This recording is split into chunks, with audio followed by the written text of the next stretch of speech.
Pontoise Radio, l'agenda.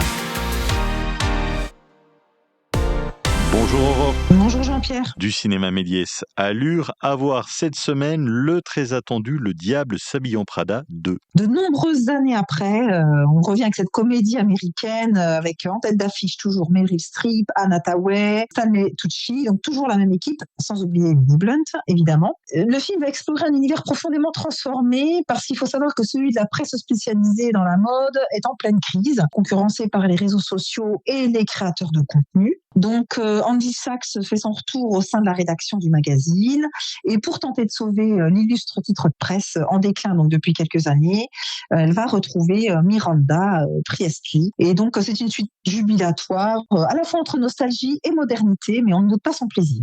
J'aurais dit que c'est une comédie, mais pas du tout, c'est pour le meilleur. Non Jean-Pierre, il faudra même plutôt préparer les mouchoirs parce que là, moment d'émotion garanti.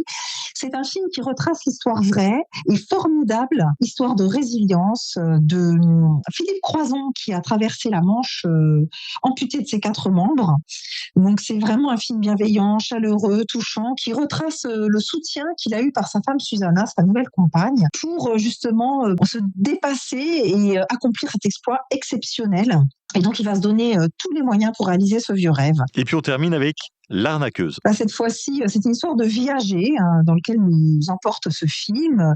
Donc on retrouve Josiane Balasco, Jean-Pascal Zadi, on a aussi Fadili Camara et puis Bertrand Huskla. Donc un joli casting qui raconte l'histoire de Fanny qui tombe sur une annonce pour louer un appartement, l'acheter un appartement magnifique avec parquet, moulure, cheminée, etc. Et donc elle fonce tête baissée, mais finalement la propriétaire de l'appartement, donc la vendeuse, est tout sauf mourante. Donc c'est une vaste arnaque et Josiane Balasco, elle excelle dans ce film. C'est une spécialiste de la comédie et donc là, il revisite la thématique du viager. L'arnaqueuse pour le meilleur, Le Diable s'habille en Prada 2 à retrouver cette semaine au cinéma Méliès, mais pas que. Vous avez la programmation complète sur le site, l'application mobile et les réseaux sociaux. Merci d'avoir été avec nous Aurore. Merci à toi pour ta confiance et à bientôt.